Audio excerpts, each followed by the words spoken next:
तो दोस्तों चलिए लेकर के आ गए हैं आपके लिए टेस्ट पेपर 83। जी हाँ दोस्तों, पिछले दिन एलपी और टेक्नीशियन ग्रेड 3 के लिए दोस्त टेस्ट हुई थी साइंस की, ये 83 नंबर। उसी का क्या है कि आज आपका टेस्ट पेपर आप प्लस स्कोर कार्ड लेकर के आ गए हैं। ठीक है, जो जो लोग इस टेस्ट को अटेम्प्ट किए हैं उन सबका दोस्त रैंक हम लेकर के आए हैं। आपका रैंक दिखाएंगे कि आप कितने नंबर पे हो, और ये भी देखेंगे कि आज सबसे फर्स्ट नंबर पे कौन है।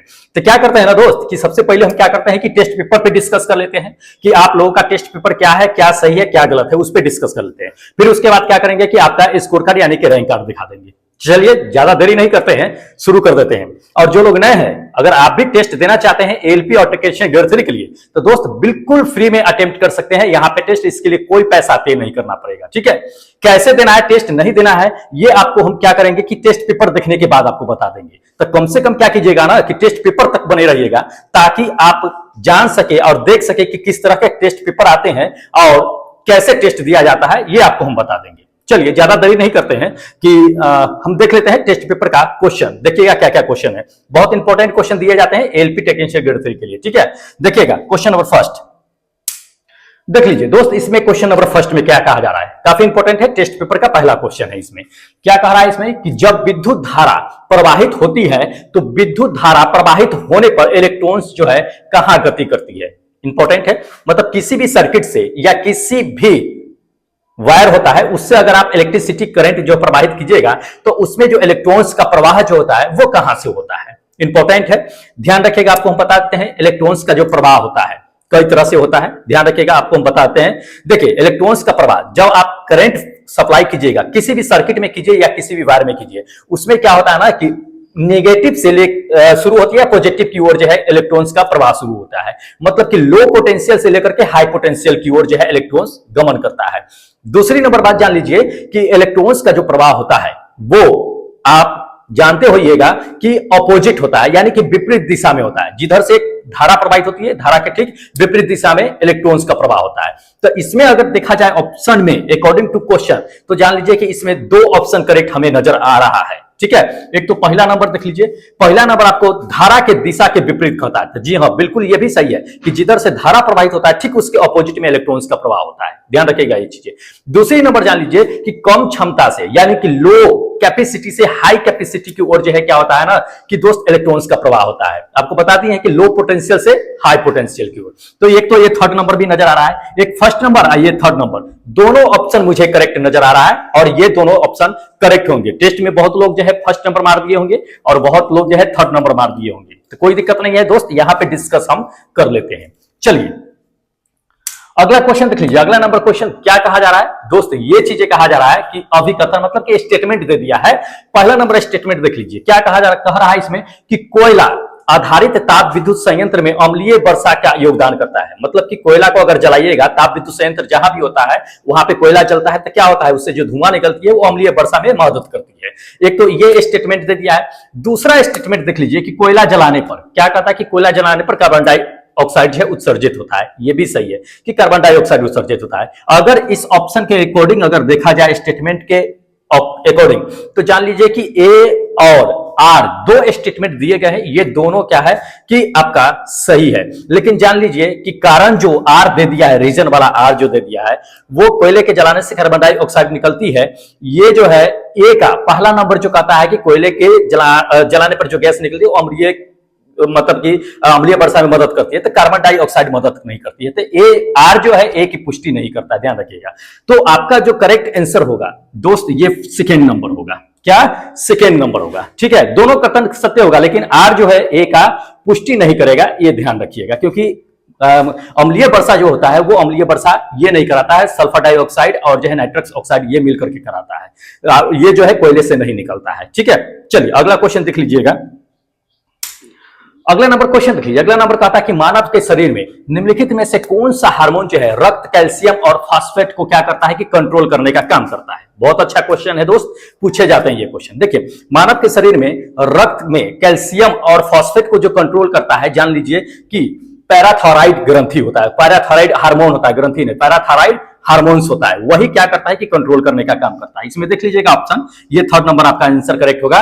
पैराथायराइड हार्मोन होता कहां है ये, तो ये थायराइड ग्रंथि जानते होइएगा उसके ठीक नीचे स्थित होता है। यही क्या करता है कि आपको रक्त में कैल्शियम और फास्फेट को कंट्रोल करने का काम करता है। दूसरी नंबर बात कि यह विटामिन डी को भी कंट्रोल करता है, क्योंकि विटामिन डी किसके लिए होता है?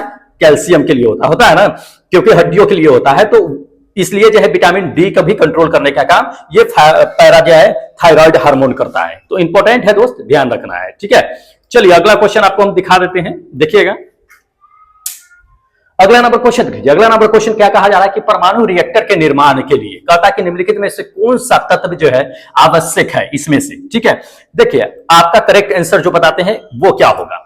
देखिए आपको क्या कहा जा रहा है कि परमाणु रिएक्टर के निर्माण में कौन सा तत्व जो है आवश्यक होता है। वैसे तो आवश्यक होता है हमारा यूरेनियम 235 होता है, लेकिन इसमें क्या है कि यूरेनियम 235 दिया ही नहीं है। तो आखिर होगा कौन सा आंसर? जान लीजिए कि ये आपका 4th नंबर आंसर होगा। क्या? जिरकोनियम। यूरेनियम भी ना हो तो जिरकोनियम मार सकते हैं। जिरकोनियम भी क्या करता है ना कि परमाणु रिएक्टर के निर्माण में मदद करता है। ध्यान रखिएगा ये चीजें, ठीक है। अगर यूरेनियम 235 अगर दे दिया तब तो अच्छी चीज है, आराम से यूरेनियम 235 मार करके हम निकल लेंगे। लेकिन चलिए नहीं है तो जिरकोनियम याद रखिएगा, इंपॉर्टेंट है, पूछे जाते हैं दोस्त ये सारे क्वेश्चन, ठीक है। चलिए अगला क्वेश्चन टेस्ट का दिखाते हैं। अगला नंबर देख लीजिए। अगला नंबर क्या कहता है कि निम्नलिखित में से किस तत्व के लवण में कहता है कि आतिशबाजी का रंग प्रदान करता है। काफी इंपॉर्टेंट है, बहुत अच्छा है। देखिए आतिशबाजी की अगर बात कर लेना दोस्त, आतिशबाजी में कौन कौन मदद करता है ये जान लीजिए पहले। आतिशबाजी में आपका जो है क्या होता है ना कि जैसे कि मान लीजिए सोडियम होता है, बेरियम होता है, स्ट्रेटियम होता है, उसके बाद आपको बताते हैं कि तांबा भी होता है। ये चार जो होते हैं ये क्या करता है आतिशबाजी में इस्तेमाल किए जाते हैं। लेकिन अगर हम बात कर दे शुरू से तो इसमें आपको ऑप्शन दिखा देते हैं डायरेक्ट, फिर हम इस पे चर्चा कर लेते हैं। देखिएगा जो पटाखे में आतिशबाजी में जो कलर के लिए इस्तेमाल किया जाता है अकॉर्डिंग टू क्वेश्चन, अगर ऑप्शन देख लिया जाए तो ऑप्शन में ये 3rd नंबर आपका होगा। क्या? स्ट्रेटियम और बेरियम, ये दो इस्तेमाल किए जाते हैं।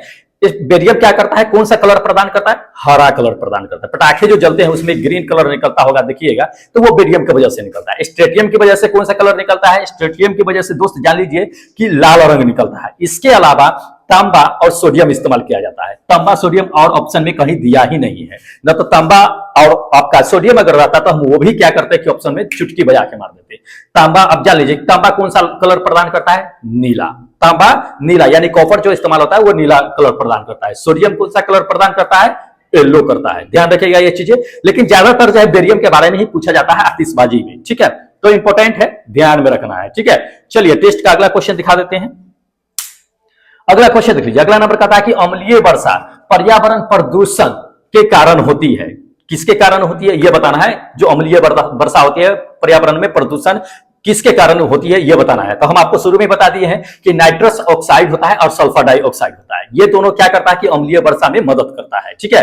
और ऑप्शन में देख लीजिए, ऑप्शन 2 देख लीजिए, ये 4th नंबर आपका आंसर बिल्कुल करेक्ट होगा, ठीक है। नाइट्रस ऑक्साइड और सल्फर डाइऑक्साइड इंपॉर्टेंट है दोस्त, ठीक है। चलिए अगला दिखा देते हैं, देख लीजिए। अगला नंबर क्वेश्चन क्या कहता है कि बादल कहता है कि वायुमंडल में निम्नलिखित कारणों से तैरते हैं। बादल जो होते हैं ऊपर फ्लोट करते हैं, वो किस कारण से करते हैं ये है। काफी इंपॉर्टेंट क्वेश्चन है दोस्त। टेस्ट में देखिए, टेस्ट में जितने भी क्वेश्चन दिए गए हैं दोस्त काफी इंपॉर्टेंट है। और आपको शायद जानकर हैरानी होगी कि हमने जो टेस्ट में ये आपका क्वेश्चन सेट किया है ये यूपीएससी का क्वेश्चन सेट किया है। जी हाँ, बहुत लोग इसमें जो है अटेम्प्ट किए हैं और अच्छा मार्क्स लाए हैं। मतलब कि जो लोग सच में अच्छा लाए हैं समझ लीजिए कि सच में उनका साइंस अच्छा होगा। यूपीएससी के जितने भी क्वेश्चन पूछे गए थे हमने इसमें क्या किया है कि टेस्ट में आपका ये क्वेश्चन सेट किया है, ठीक है। तो बहुत अच्छा लगा है कि बहुत लोगों ने आपकी बात टेस्ट अटेम्प्ट किए हैं। फेस्टिवल के लेकर के उधर जो है कम लोग अटेम्प्ट किए, लेकिन आज बहुत ज्यादा लोग अटेम्प्ट किया है। बहुत अच्छी चीज है दोस्त, अटेम्प्ट करना भी चाहिए। चलिए जिनको टेस्ट देना है वो आपको हम बता देते हैं, कहीं देर ना हो जाए इसलिए आपको बताते हैं। देखिए ये आप एप्लीकेशन देख रहे हैं, ठीक है, ये ERCB सर के नाम से। इसको प्ले स्टोर से क्या कीजिएगा कि डाउनलोड कर लीजिएगा, ERCB सर के नाम से इस एप्लीकेशन को। इसी एप्लीकेशन पे क्या होता है कि टेस्ट होता है, ठीक है। कैसे टेस्ट होता है ये आप इसको जब ओपन कीजिएगा तो आपको वहीं पे जो है दिख जाएगा कि कैसे होता है। अगर न पता चलेगा तो हमें कॉल या मैसेज जरूर कीजिएगा। ये नंबर दिया हुआ है, इस नंबर पे कॉल या मैसेज किसी भी समय कीजिएगा। या एप्लीकेशन में जाइएगा तो चैट का ऑप्शन होगा, चैट कर लीजिएगा, हमें मैसेज ड्रॉप कर दीजिएगा, हम आपको बता देंगे कि कैसे होता है टेस्ट, ठीक है। कोई इशू नहीं है, जब भी मन करे तब कॉल कर लीजिएगा, हम फ्री रहेंगे उठा करके आपको कर देंगे। नहीं फ्री रहेंगे तो हम आपको रिवर्स कॉल करके जरूर बता देंगे, ठीक है। तो देर मत कीजिएगा। आज भी टेस्ट जो है आपका 84 नंबर एक्टिव है, तो 84 को फटाफट अटेम्प्ट कर लीजिएगा। समय नहीं है हम लोगों के पास में, ज्यादा पढ़ना भी है और ज्यादा अटेम्प्ट भी करना है। गलती यही करनी है, एग्जाम में नहीं करनी है। यही चीज हम बार बार करते हैं, और इस चीज को कंट्रोल जो आदमी कर लिया, एग्जाम आराम से निकाल देगा। चलिए हम लोग क्वेश्चन पे चलते हैं, फिर बात तो आगे करनी ही है। देख लीजिए इसमें बादल, बादल कह रहा है कि बादल किस कारण से जो है वायुमंडल में तैरता है। देखिए ये डेंसिटी की वजह से तैरता है, किसके, घनत्व की वजह से तैरता है। ये फर्स्ट नंबर आपका आंसर करेक्ट होगा, घनत्व। घनत्व कौन से घनत्व के लिए, ज्यादा घनत्व की वजह से या कम घनत्व की वजह से, तो कम घनत्व, लो डेंसिटी होने की वजह से क्या होता है कि ऊपर बादल तैरता है। ध्यान रखिएगा, इंपॉर्टेंट है, ठीक है। चलिए अगला क्वेश्चन दोस्त हम बता देते हैं आपको, देखिएगा अगला नंबर क्वेश्चन दोस्त, ये कहा जा रहा है कि निम्नलिखित में से कौन सा दिए गए पदार्थ का घनत्व जो है घटते क्रम में सही अनुक्रम है। मतलब घटते क्रम में, देखिए जो जितना हल्का होता है उसका डेंसिटी उतना कम होता है, जो जितना भारी होता है वो उसका डेंसिटी उतना अधिक होता है। ध्यान रखिएगा ये चीजें। तो इसमें अगर हम देख लेते हैं तो सोना का डेंसिटी जो होगा इस ऑप्शन में दिखेगा तो सोना का डेंसिटी सबसे ज्यादा होता है, उसके बाद जो है पारा का होता है, उसके बाद स्टील का होता है। ध्यान रखिएगा, ये सेकेंड नंबर आपका आंसर करेक्ट होगा। पहले सोना का डेंसिटी अधिक होगा, फिर उससे कम जो है आपका पारा का होगा, फिर उससे कम जो है स्टील का होगा, ऑप्शन के अकॉर्डिंग अगर चले तो, ठीक है। तो इंपॉर्टेंट है दोस्त, ध्यान में रखना है। चलिए अगला क्वेश्चन आपको दिखा देते हैं। अगला क्वेश्चन देख लीजिए, अगला क्वेश्चन कहता है कि हेपेटाइटिस बी जो होता है वो किसमें शामिल होता है। देखिए हेपेटाइटिस बी जो होता है वो डबल स्टैंडर्ड होता है। डबल स्टैंडर्ड होता है तो वो किस तरह का होता है, आरएनए में होता है या डीएनए में होता है, ठीक है। डबल स्टैंडर्ड तो होता ही है ये आपका हेपेटाइटिस बी, लेकिन जान लीजिए किस में होगा, आरएनए भी दिया हुआ है, डीएनए भी दिया हुआ है। डबल डीएनए में होता है, डबल स्टैंडर्ड डीएनए में होता है। ध्यान रखिएगा ये चीजें, ये फर्स्ट नंबर आपका आंसर करेक्ट होगा, डबल डीएनए, ठीक है। Double standard DNA hepatitis B उसमें शामिल होता है। चलिए अगला क्वेश्चन आपको दिखाते हैं। अगला क्वेश्चन देख लीजिएगा, कहता है कि ऑप्टिकल फाइबर डैश के सिद्धांत पे काम करता है। किसके सिद्धांत पे ऑप्टिकल फाइबर काम करता है यही बताना है। हम लोग अच्छी तरह से जानते हैं और कई बार पढ़ भी चुके हैं कि ऑप्टिकल फाइबर जो होता है वो पूर्ण आंतरिक परावर्तन के सिद्धांत पे काम करता है, ठीक है। जैसे रेनबो बनता है या मरीचिका देखते होइएगा, तो वो सब क्या होता है, पूर्ण आंतरिक परावर्तन के आधार पे ही वो बनता है। तो उसी तरह से ये भी क्या होता है, ऑप्टिकल फाइबर पूर्ण आंतरिक परावर्तन के सिद्धांत पे काम करती है। ये फोर्थ नंबर आपका आंसर करेक्ट होगा, ठीक है। फोर्थ नंबर आपका आंसर करेक्ट होगा, बहुत अच्छा है दोस्त। चलिए अगला दिखाते हैं। अगला नंबर क्वेश्चन देखिए कि जब पानी को 0 डिग्री सेल्सियस से लेकर के 10 डिग्री सेल्सियस तक क्या किया जाता है कि गर्म किया जाता है, तो इसका आयतन क्या होगा, वॉल्यूम क्या होगा। दो तरीका से क्वेश्चन पूछता है इसमें, एक तो आयतन पूछ देगा, एक तो आपको डेंसिटी पूछ देगा, घनत्व पूछ देगा। जान लीजिए ये चीजें कि जब भी किसी चीज को अगर हम गर्म करेंगे तो डेंसिटी जो होता है जान लीजिए कि वो कम हो जाता है, डेंसिटी कम जाता है, लेकिन आयतन क्या होता है कि बढ़ जाता है। किसी भी चीज को गर्म कीजिएगा तो आयतन बढ़ जाएगा क्योंकि फैलाव होता है उसका, तो आयतन बढ़ जाता है, लेकिन डेंसिटी क्या होता है कि कम जाता है। तो इसमें क्या होता है ना कि पानी को 0 से लेकर के 10 डिग्री सेल्सियस तक क्या किया जाता है कि गर्म किया जाता है। तो पहले तो 4 डिग्री सेल्सियस तक के ये क्या होता है कि पानी जो होता है वो क्या होता है 4 डिग्री सेल्सियस पे महत्तम डेंसिटी होता है, महत्तम घनत्व होता है, न कि आयतन। तो महत्तम घनत्व होता है, आयतन क्या होगा कि कम होगा। 4 डिग्री सेल्सियस तक के घनत्व अगर ज्यादा होगा तो आयतन क्या होगा, कम होगा, उल्टा होता है। घनत्व बढ़ेगा आयतन घटेगा, आयतन बढ़ेगा घनत्व घटेगा। ध्यान रखेगा इस चीज को। तो महत्तम घनत्व ये पता है ना कि जल का कितना होता है 4 डिग्री सेल्सियस। तो 0 से अगर गर्म करेंगे तो 4 डिग्री सेल्सियस तक के जाएगा, तो वहां तक के जो मैक्सिमम घनत्व होता है पानी का, तो उस समय जो है सबसे कम आयतन हो जाएगा पानी का। फिर उसके बाद गर्म करेंगे तो आयतन बढ़ना शुरू होगा, घनत्व घटना शुरू होगा। तो पहले क्या होगा, पानी का आपका आयतन बढ़ेगा, फिर उसका क्या है कि घटना, पहले बढ़ेगा घटता है, उसके बाद जो है फिर क्या होता है कि बढ़ता है। ध्यान रखिएगा चीजें। तो ये फोर्थ नंबर आपका आंसर बिल्कुल करेक्ट होगा। बस इसी चीज को ध्यान में रखना है कि डेंसिटी आयतन एक दूसरे के क्या होता है ना दोस्त की व्युत्क्रमानुपाती होती है, उल्टा होती है, ठीक है। चलिए अगला नंबर क्वेश्चन देख लीजिए। अगला नंबर कहता है कि एमआरएनए से डीएनए में क्या किया जाता है, क्या निर्माण क्या कहलाता है। देखिए डीएनए से आरएनए बनता है, फिर आरएनए से आप डीएनए बना रहे हैं तो रिवर्स कर रहे हैं। क्या करें, रिवर्स करें। एमआरएनए का क्या मतलब होता है कि मैसेंजर आरएनए, तो वो डीएनए से ही निकलता है। जब फिर निकलता है फिर उसी को आप डीएनए में कन्वर्ट कीजिए, तो ये तो रिवर्स हो गया ना।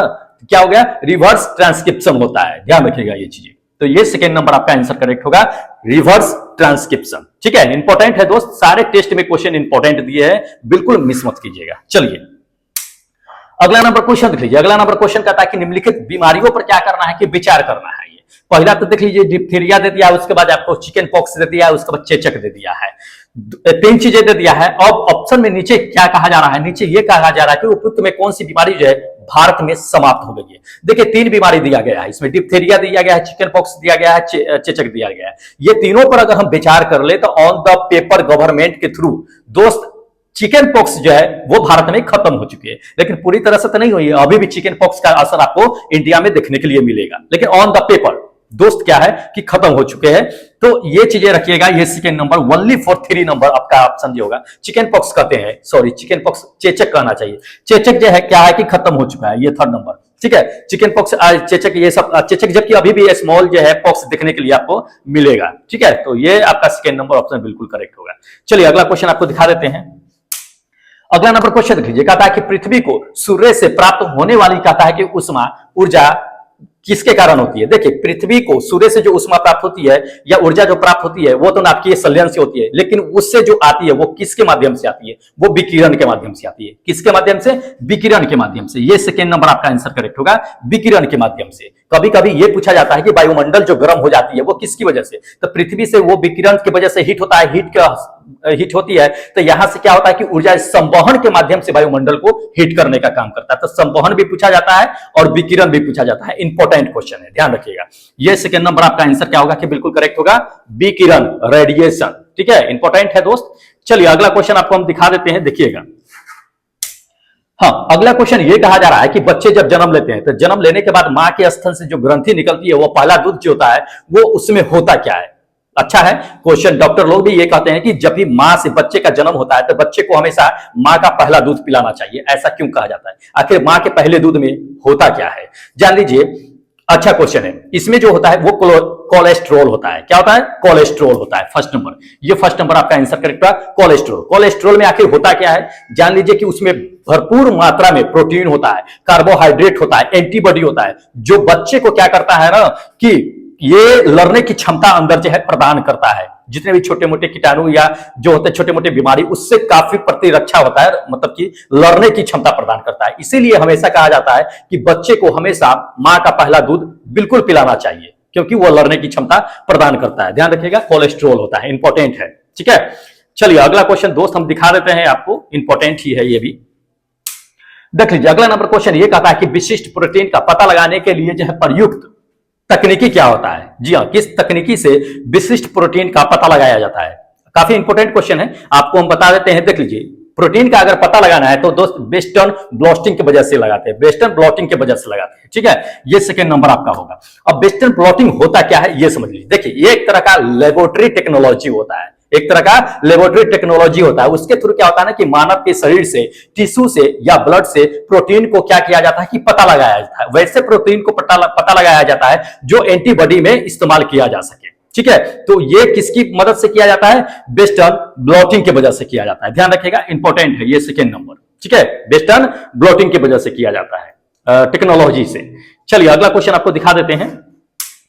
अगला क्वेश्चन देख लीजिए। इसमें कहता है कि निम्नलिखित में किसने सर्वप्रथम चाहे कैपिटल जी का प्रयोग किया था या कैपिटल जी का खोज किया था, ये भी क्वेश्चन पूछे जाते हैं। तो जान लीजिए कि हेनरी कैवेंडिश साहब ने कैपिटल जी का खोज किया था। स्मॉल जी का खोज न्यूटन साहब ने किया था। तो बहुत लोग कंफ्यूज हो जाते हैं, कैपिटल जी को ही न्यूटन मान देते हैं। अगर ऑप्शन में न्यूटन दे दे तो न्यूटन नहीं होगा, ध्यान रखिएगा ये चीजें। कैपिटल जी का खोज ये हेनरी कैवेंडिश साहब ने किया था।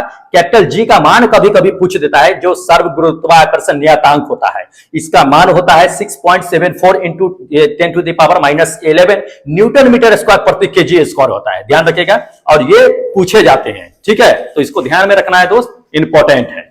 चलिए अगला क्वेश्चन आपको दिखा देते हैं। ये अगला नंबर क्वेश्चन करता है कि यदि पृथ्वी और सूर्य के बीच की दूरी को अगर दुगुना कर दिया जाए तो उसकी वर्ष अवधि क्या होगी। बहुत अच्छा क्वेश्चन है दोस्त। देखिए अगर पृथ्वी और सूर्य के बीच की दूरी को अगर दुगुना कर देंगे तो उसकी वर्ष अवधि कितना होगा। एक वर्ष में वैसे कितने दिन होते हैं, अच्छी तरह से जानते हैं कि 365 दिन होते हैं। अगर लीप ईयर लग गया तो 366 दिन होते हैं। लेकिन अगर दोगुना कर दिया जाए दोनों के बीच की दूरी तो उसकी दिन जो होगी एक साल में वो 1032 होगी। ये फर्स्ट नंबर 1032 होगी। मतलब उसमें जितना दुगुना किया जाता है उसमें 2.82 से मल्टीप्लाई कर देते हैं तो उतना दिन आ जाता है। ध्यान रखिएगा, इंपॉर्टेंट है। अब आपको हम ये चीजें बता देते हैं, ध्यान रखिए। कभी कभी ये क्वेश्चन पूछते था कि जब पृथ्वी सूर्य के सबसे दूर होती है तब उसे क्या कहते हैं। जान लीजिए कि उसे अपसौर कहा जाता है। क्या कहते हैं? अपसौर। पूछा जाता है कि अपसौर किसे कहते हैं, तो पृथ्वी जब सूर्य से सबसे ज्यादा दूर होती है तो उसे अपसौर कहते हैं। एक पूछा जाता है पृथ्वी सबसे सूर्य के सबसे जब नजदीक होती है तो उसे क्या कहते हैं, तो उसे उपसौर कहते हैं। उपसौर, अपसौर तो इसे कहते हैं, उपसौर कहते हैं। तो ये चीजें है दोस्त, क्वेश्चन पूछे जाते हैं, इंपॉर्टेंट है, ठीक है। चलिए अगला क्वेश्चन दिखा देते हैं।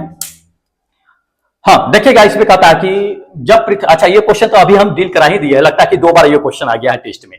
कोई बात नहीं है दोस्त, 2 बार आ गया है चाहे 3 बार आ गया है, क्वेश्चन सेटिंग में होता है कि प्रॉब्लम हो जाता है कोई बात नहीं है। चलिए अगला क्वेश्चन दिखाते हैं। देख लीजिए अगला नंबर क्वेश्चन में कहता है कि जब बंदूक पीछे हटता है तो निम्नलिखित में से किसका उदाहरण है। बहुत अच्छा है। देखिए बंदूक पीछे हटता है तो इसमें 2 चीज का उदाहरण होता है। पहले आपको देख लीजिए इसमें क्या है। देखिए इसमें 2 चीजें दिया हुआ है, एक तो गतिज ऊर्जा, स्थितिज ऊर्जा दे दिया है, एक संवेग दे दिया है। तो आप जान लीजिए कि इसमें जो होगा वो रेखीय संवेग होगा, ठीक है। ये सेकेंड नंबर, रेखीय संवेग संरक्षण पे क्या होता है कि बंदूक पीछे हटता है। दूसरा जान लीजिए कि अगर संवेग और ये सब न दे और न्यूटन्स का लॉ दे देगा तो जान लीजिए कि न्यूटन्स के थर्ड लॉ पे भी काम करता है बंदूक का पीछे हटना, क्योंकि बंदूक की गोली जितनी तेजी से निकलती है उतनी ही तेजी से झटका पीछे देती है, तो बंदूक जो है पीछे हटता है, ये न्यूटन्स का थर्ड लॉ से। और न्यूटन के थर्ड लॉ से ही क्या होता है कि आपका ये एग्जांपल दिया जा सकता है। वैसे आपका संवेग दे दिया है तो रेखीय संवेग मारिएगा, कोणीय संवेग नहीं। कोणीय तो राउंड घूमता है तब कोणीय संवेग होता है, सीधा निकल रहा है तो उसके लिए रेखीय संवेग दीजिएगा, ठीक है। तो ये सेकेंड नंबर आपका आंसर क्या है कि बिल्कुल करेक्ट है, ठीक है।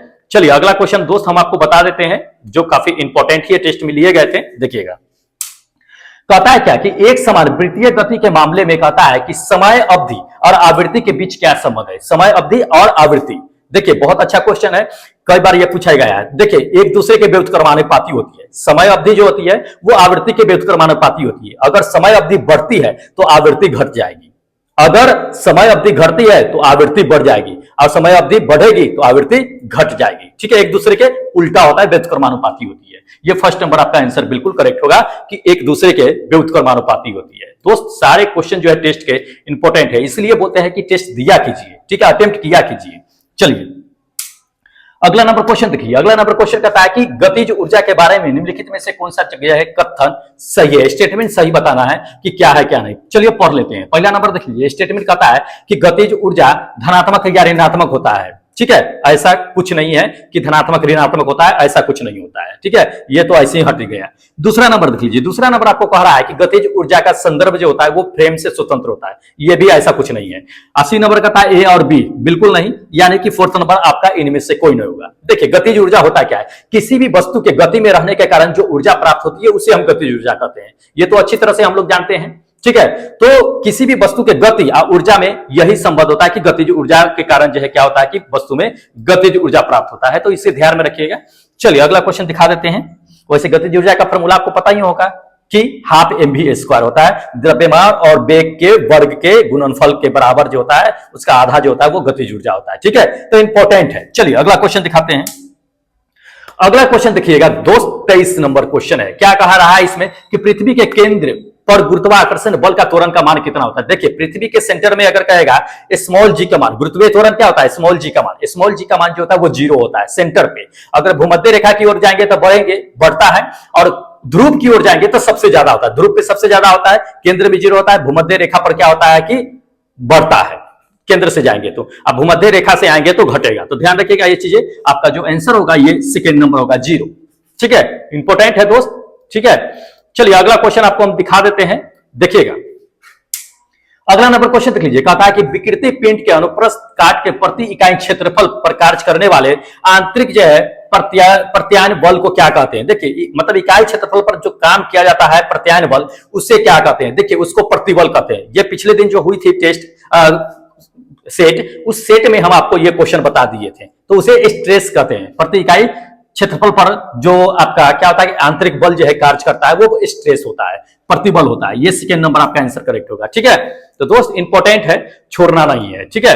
चलिए अब क्या करते हैं ना दोस्त कि लास्ट क्वेश्चन आपको हम दिखा देते हैं, उसके बाद हम आपको दिखा देते हैं कि किसने कितना नंबर लेकर के आया है टेस्ट में, ठीक है। स्कोर कार्ड, रैंक कार्ड दिखा देंगे। देखिएगा लास्ट क्वेश्चन देख लीजिए। इसमें लास्ट क्वेश्चन कहता है कि पृष्ठ तनाव के बारे में निम्नलिखित में से कौन सा कथन जो है सही है। देखिए इसमें सारे स्टेटमेंट को आप पढ़ लीजिए, ठीक है। आप जान लीजिए कि पृष्ठ तनाव जो कहता है कि अदिश राशि है, बिल्कुल अदिश राशि भी है। इसमें सारे ऑप्शन आपको करेक्ट है, सिवाय ये फोर्थ नंबर आपका करेक्ट आंसर होगा, ठीक है। तो ये क्या है कि दोस्त, क्या है कि आपका जो है इंपॉर्टेंट क्वेश्चन था, मतलब कि कहिए तो एक तरह से मतलब टेस्ट का जितने भी 25 क्वेश्चन दिए गए थे वो सारे 25 के 25 काफी इंपॉर्टेंट क्वेश्चन थे। इसीलिए क्या कहते हैं कि दोस्त यहाँ पे टेस्ट अटेम्प्ट किया कीजिए, यहां से जब क्वेश्चन अटेम्प्ट कीजिएगा एग्जाम में जाइएगा, मुझे जरूर याद कीजिएगा कि ईआरसीबी सर ने जो टेस्ट लिया करता था उसमें से क्वेश्चन जरूर आया है, या जो सेट उन्होंने पढ़ाया था उससे जरूर क्वेश्चन आया है, मुझे जरूर याद कीजिएगा। ठीक है, तो फटाफट क्या कीजिएगा ना कि इस एप्लीकेशन को इंस्टॉल कर लीजिएगा, यहीं पे टेस्ट होगा। आज भी टेस्ट आपका 84 एक्टिव है, तो जाकर के टेस्ट क्या कीजिएगा 84 अटेम्प्ट कर लीजिए। नेक्स्ट डे फिर हम आपका रैंक कार्ड आप फिर क्या करेंगे ना दोस्त कि क्वेश्चन का डिस्कस करा देंगे। ठीक है, अभी क्या करते हैं ना कि अभी आपका हम रैंक कार्ड देख लेते हैं कि किसने कितना नंबर लेकर के आया है, किसने कितना रैंक लेकर के आया है। देरी नहीं करते हैं, चलिए फटाफट हम दिखाते चलते हैं किसने कितना नंबर लेकर के आया है। देखिएगा, देख लीजिए, ये अपना रैंक कार्ड है, इसमें आपका नाम दिया हुआ है, कितना नंबर लाया है, कितना में कितना, 75 है, 25 क्वेश्चन होता है, 3-3 मार्क्स का होता है, नेगेटिव 0.33 1/3 होता है, जैसे रेलवे में आपको दिया जाएगा। ठीक है, ग्रेड भी दिया हुआ है, कितने नंबर पे दिया हुआ है ये भी दिया हुआ है। ठीक है, तो देखते चलिए। पहले नंबर पे जो आज है दोस्त अनिल कुमार साहब हैं, जो ए ग्रेड में शामिल है और 65.01 नंबर लेकर के आए हैं, बहुत अच्छा है, एक नंबर पे है। दूसरे नंबर पे अजीत भाई है, बहुत अच्छा, अजीत भाई भी अच्छा खासा मेहनत कर ले। जान लीजिए कि इस टेस्ट में यूपीएससी से हम क्वेश्चन उठा करके दिए थे और लोगों ने डील किया है, मतलब कि सच में साइंस उनका सही है, स्ट्रॉन्ग है, बहुत अच्छा है दोस्त। चलिए उसके बाद देख लीजिएगा थर्ड नंबर में जो दोस्त है ये रविंद्रा साहब है, बहुत अच्छा। फोर्थ नंबर पे अंकज कुमार है। 5 नंबर पे देख लीजिएगा गुड्डू यादव है। उसके बाद 6ठे नंबर पे जो है ये आरजू तमन्ना है, बहुत अच्छा है। जो लोग सच में साइंस उनका सही है वो सच में जो है क्या है कि सही नंबर लेकर के आए हैं, बहुत अच्छा है। चलिए अगला देख लीजिए, अगला नंबर जो है आपका मनोज साहू जो 7वें नंबर पे है। उसके बाद 8वें नंबर पे कुंदन किशोरी है। उसके बाद 9वें नंबर पे देख लीजिएगा मुकेश मल्होत्रा है। उसके बाद 10वें नंबर पे देख लीजिएगा 10वें नंबर पे राम जतन साहब है। 11वें नंबर पे राहुल है। 12वें नंबर की अगर बात कर लेते हैं तो ये गोविंदा साहब है। हमारे टेस्ट में आजकल गोविंदा साहब भी टेस्ट में भाग लेने लगे हैं। चलिए कोई नहीं, देख लीजिएगा अगला 13वें नंबर पे रंजन पांडे है। 14वें नंबर पे यानी कि 14 नंबर पे हरिओम साहब है। 15 नंबर पे देख लेते हैं तो मुकेश कुमार है। उसके बाद 16 नंबर पे मंटू साहब है। 17 नंबर पे देख लीजिए आपका कि राजमणि साहब है। उसके बाद 18 नंबर पे अश्वनी अवना क्या है क्या है नाम इसका, अवनीश है। नाम भी मतलब कि चलो भूल जाते हैं, भूलते नहीं मतलब कि थोड़ा सा पढ़ने में दिक्कतें हो जाता है। चलिए देख लीजिएगा। हाँ, उसके बाद आपको बताते हैं कि 19 नंबर पे ये विक्रम यादव साहब है। उसके बाद 20 नंबर पे देख लीजिएगा आपका कि योगेश साहब है। उसके बाद 21 नंबर पे क्या है कि लालमणि साहब है। 22 नंबर पे नितिन साहब है। उसके बाद 23 नंबर पे देख लेंगे तो ये क्या है कि मुनीलाल साहब है। कौन है? मुनीलाल साहब है। उसके बाद आपको बताते हैं कि 24 नंबर पे ये नीतीश कुमार साहब है। 24 नंबर पे नीतीश कुमार साहब है, बहुत अच्छा है दोस्त, मेहनत कीजिए। यूपीएससी का क्वेश्चन था, आप लोगों ने डील किया है, बहुत अच्छा लगा। चलिए 25 नंबर पे देख लीजिएगा कि विपुल कुमार साहब है। उसके बाद 26 नंबर पे ये अमन कुमार साहब है। 27 नंबर पे पंकज कुमार है। 28 नंबर पे देख लीजिएगा कि रोशन साहब है। 29 नंबर पे देख लीजिएगा आपका कि अरविंद कुमार साहब है। उसके बाद 30 नंबर पे देख लीजिएगा कि राज मुन्ना साहब है। कौन है? राज मुन्ना साहब, बहुत अच्छा है दोस्त, मेहनत कीजिए ऐसे ही। चलिए 31 नंबर पे देख लीजिएगा कि एमडी राजीव है। उसके बाद आपका 32 नंबर पे देख लीजिएगा कि राहुल भारद्वाज साहब है। 33 नंबर पे देख लीजिएगा कि विष्णु है। उसके बाद 35 नंबर पे देख लीजिएगा अशोक साहब है। उसको 36 नंबर पे देख लीजिएगा कि रत्नाकर साहब है, जो 36 नंबर पे है। नंबर लेके नहीं, उतना नंबर पे है, रैंक है उनका। चलिए उसके बाद 37 नंबर पे ये नितिन साहब है। उसके बाद 38 नंबर पे देख लीजिएगा आपका कि विपिन कुमार साहब है। 39 नंबर पे संजीव है। उसके बाद 39 पे संजीव है। उसका 40 नंबर पे राम सहाय साहब है। उसका 41 नंबर पे जो है आपका रंजन हट्टी साहब है। उसका 42 नंबर पे जो है ये मनीष कुमार मीना साहब है शायद। ठीक है, बहुत अच्छा है दोस्त, ऐसी मेहनत कीजिए। चलिए उसके बाद देख लीजिएगा 43 नंबर पे क्लेमेंट साहब जो बिलासपुर से है। 44 नंबर पे जो है ये तिक्रम साहब है। उसके बाद जो है आपका 45 नंबर पे देख लीजिएगा 45 नंबर पे जो है ये भूषण साहब है। 46 नंबर पे देख लीजिएगा 46 नंबर पे ये मुन्ना उपाध्याय जो सासाराम से है। 47 नंबर पे देख लीजिएगा चंदन कुमार साहब है। उसके बाद 48 नंबर पे जो है ये इंद्रजीत साहब है, बहुत अच्छा है दोस्त, ऐसे ही मेहनत कीजिए, जरूर मेहनत रंग लाएगा। चलिए उसके बाद आपको बताते हैं कि 49 नंबर पे ये मंगल साहब है। उसके बाद आपको 50 नंबर पे 50 नंबर पे ये क्या है कि सौम्या है जो पटना से है। उसके बाद जो है 51 नंबर पे देख लीजिएगा 51 पे रोशन साहब है। उसका 52 नंबर पे देख लीजिएगा कि बसंत साहब है। उसका 53 नंबर पे देख लीजिएगा आपका कि पवन कुमार जो हनुमानगढ़ से है, लगातार टेस्ट में बने रहते हैं। 54 नंबर पे देख लीजिएगा कि आशुतोष साहब है जो 54 रैंक लेकर के आए हैं। चलिए उसके बाद आपको बता देते हैं, देख लीजिएगा। उसके बाद ये आपका 55 नंबर पे देवेंद्र साहब है, उसको 56 नंबर पे देख लीजिएगा कि राहुल मुंजे साहब है, उसको 57 नंबर पे देख लीजिएगा। 57 नंबर पे संदीप साहब है, संदीप नहीं, 57 पे जितेंद्र है जो यूपी से है। 58 नंबर पे ये आपका संदीप साहब है। 59 नंबर पे कमलेश साहब है, उसको 60 नंबर पे जो है वो एम कुमार साहब है। बहुत अच्छा है दोस्त, ऐसे ही मेहनत कीजिए, ठीक है। चलिए उसके बाद देख लीजिएगा आपका 61 नंबर पे ये पंकज कुमार है, उसको 62 नंबर पे देख लीजिएगा कि सन्नी गुज्जर साहब है। 63 नंबर पे देख लीजिएगा कि संजय असोई साहब है, उसको 64 नंबर पे देख लीजिएगा कि मुनेंद्र वर्मा जो जिला बदायूं से है, उसको 65 नंबर पे ये रवि कुमार साहब है, उसको 66 नंबर पे बबलू जो पटना से है। बहुत अच्छा है दोस्त, मेहनत कीजिए, पटना से है। चलिए उसके बाद देखते रहिएगा रैंक अपना। देखिए अनिल कुमार साहब जो 67 नंबर पे है, उस पर 68 नंबर पे जो है ये पूर्णिमा सिंह है। 69 नंबर पे देख लीजिएगा कि रंजय साहब है, उसका जो सम्राट बुद्धू साहब जो है आपका 70 नंबर पे है। 71 नंबर की अगर बात कर लेते हैं तो डॉली यादव है, उसको 72 नंबर पे जो है ये रवि ढाकर साहब है। रवि ढाकर साहब थोड़ा सा मेहनत कीजिए, ऐसे ढाकर रहने से नाम थोड़ी होगा। चलिए उसके बाद जो है 73 नंबर पे ये क्या है कि मनोज मरांडी साहब है। उसके बाद आपको बताते हैं कि 74 नंबर पे ये सुमित साहब है। 75 नंबर पे क्या है कि अनेक है, अनेक यादव करके है। 76 नंबर पे देख लीजिएगा कि मंजू कुमार है, उसको 77 नंबर पे ये कृष्णा है कि कृष्णा मोहन है। उसके बाद जो है 78 नंबर पे जो है दोस्त देख लीजिए किनका है, जावेद अख्तर है। बहुत अच्छा है दोस्त, ऐसे ही मेहनत किया कीजिए, ठीक है। चलिए आगे दिखा देते हैं आपको, देख लीजिएगा आपको 79 नंबर पे क्या है कि उत्सव यादव है। उस पर 80 नंबर पे अनिल कुमार है। उस पर 81 नंबर पे जो है ये के सिंह साहब है। उसके बाद 82 नंबर पे देख लीजिएगा, 82 नंबर पे जो आज है राहुल कुमार है। 83 नंबर की अगर बात कर लेते हैं तो ये पप्पू कुमार है। उस पर 84 नंबर पे राम दयाल साहब है जो 84 नंबर पे है। दोस्त मेहनत कीजिए ऐसे ही, ठीक है। चलिए उसके बाद देख लीजिएगा 85 नंबर पे ये अभिषेक कुमार साहब है। उसके बाद 86 नंबर पे जो है ये रामजी साहब है। 87 नंबर पे देख लीजिएगा कि अनूप साहब है। उसके बाद 88 नंबर पे देख लीजिएगा कि नितेश साहब है। 89 नंबर पे देख लीजिएगा कि सुधीर भाई है। उसके बाद 19 नंबर पे देख लीजिएगा, 19 नंबर पे ये श्याम कुमार साहब है। बहुत अच्छा है दोस्त, मेहनत किया कीजिए, ऐसे ही लगे हैं, बहुत अच्छी बात है। चलिए और भी वैकेंसी आ ही रही है, तैयारी जोर शोर से रखिए। चलिए उसको 91 नंबर पे देखिएगा कि सुमित कुमार साहब है। 92 नंबर पे ये संदीप कुमार साहब है। उसको 93 नंबर पे देख लीजिएगा क्या है कि आपका सरजीत साहब है। उसको जो है 94 नंबर पे देख लीजिएगा धीरेश चंद्र सोनभद्रा से है। 95 नंबर पे देख लीजिएगा, 95 नंबर पे ये मनोज है। उसके बाद जो है सैदपुर से है। उसके बाद आप देख लीजिएगा कि 96 नंबर पे ये बबलू साहब है। 96 नंबर पे बबलू साहब है। बबलू साहब मेहनत करने की जरूरत है थोड़ी सी। चलिए उसके बाद देख लीजिएगा 97 नंबर पे ये क्या है कि देवेश भाई है। उसके बाद आपको 98 नंबर पे देख लीजिएगा पी कुमार साहब है। 99 नंबर पे देख लीजिएगा विनय जो यूपी से है। उसके बाद 100 नंबर जो आज शतक लगा रखे हैं अजीत यादव साहब है। 101 नंबर पे जावेद आलम है। 102 नंबर पे देख लीजिएगा कि आयुष कुमार साहब है। बहुत अच्छा है दोस्त, मेहनत कीजिए। चलिए अगला दिखा देते हैं आपको, देख लीजिएगा अगला नंबर 103 नंबर पे ये ऋषि राम साहब है। उसके बाद 104 नंबर पे अंजू कुमार है। 105 नंबर पे देख लीजिएगा आपका कि 105 पे अंकित है। उस पर 106 पे देख लीजिएगा आपका कि रोहित है। 107 पे राकेश है। 108 नंबर पे इंजीनियर एके साहब है। एके साहब, इंजीनियर एके साहब, इंजीनियर का नाम का है बदनाम कर रहे हैं, पढ़िए मन से। चलिए उसके बाद जो है 109 नंबर पे क्या है कि अनिरुद्ध साहब है। उसके बाद 110 नंबर पे क्या है कि जय सिंह साहब है। 111 पे भी जय सिंह साहब ही बने हुए हैं, 2 बार टेस्ट दे दिए हैं।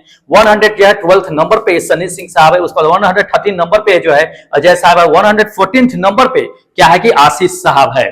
आशीष साहब मेहनत किया कीजिए, आकर के ऐसे ही टिक मार के मत जाइए। चलिए उसके बाद 115 नंबर पे देख लीजिएगा कि रवि सोनी है। 116 नंबर पे ओमकार साहब है। 117 नंबर पे देख लीजिएगा कि संतोष साहब है। 118 नंबर पे देख लीजिएगा आपका कि रोशन साहब है। 119 नंबर पे देख लीजिएगा तुलदेव साहब है। उसके बाद 120 नंबर पे देख लीजिएगा कि इंदल साहब है। इंदल साहब मेहनत करने की जरूरत है। चलिए देख लीजिए 121 नंबर पे ये क्या है कि कालीनाथ साहब है। उसके बाद गुरप्रीत साहब है 122 नंबर पे। 123 नंबर पे देख लीजिएगा आपका कि मुरेंद्रा है। मुरेंद्र वर्मा जिलायु से जो है हमको पता चल जाता है, लेकिन वो है नहीं। चलिए 24 नंबर पे देखिएगा अनिल सिंह है, जो माइनस में दोनों लोग ऊपर से लेकर के आए हैं। इतने लोगों ने क्या क्या है कि टेस्ट में पार्टिसिपेट किए हैं, जो आपको हम रैंक कार्ड दिखा दिए हैं, प्लस उनका स्कोर भी दिखा दिए कि कितना मार्क्स लेकर के आए हैं। उनका रैंक क्या है 124 लोगों में। ठीक है, तो दोस्त फटाफट क्या कीजिए कि एप्लीकेशन को इंस्टॉल कीजिए और जाकर के 84 नंबर टेस्ट एक्टिव है, जाकर के उसे टेस्ट दे लीजिए। ठीक है, देर मत कीजिए। और जो लोग चैनल सब्सक्राइब नहीं किए हैं दोस्त, फटाफट चैनल सब्सक्राइब कर लीजिए, क्योंकि जितने भी वीडियो आने वाली है एएलपी टेक्नीशियन ग्रेड 3 के लिए दोस्त काफी महत्वपूर्ण होने वाली है, काफी मदद मिलेगा आपको एग्जाम में, इसलिए हम आपको बता रहे हैं कर लीजिए। क्योंकि एग्जाम में जब जाइएगा मुझे जरूर याद कीजिएगा, हम ये शुरू से बातें कर रहे हैं, क्योंकि यहाँ पे ओनली फॉर हम साइंस का आपका प्रिपरेशन करा रहे हैं, कहीं बाहर नहीं जाने वाला है साइंस दोस्त, यहीं से आएगा। सब्सक्राइब कीजिए, और जो लोग सब्सक्राइब कर रखे हैं दोस्त फटाफट लाइक कीजिए और अपने दोस्तों में शेयर कीजिए। और हमें क्या कीजिए कि इजाजत दीजिए, क्योंकि हम फिर मिलेंगे आपके साथ एक नए वीडियो एक नए सेट के साथ। तब तक जय हिंद दोस्तों।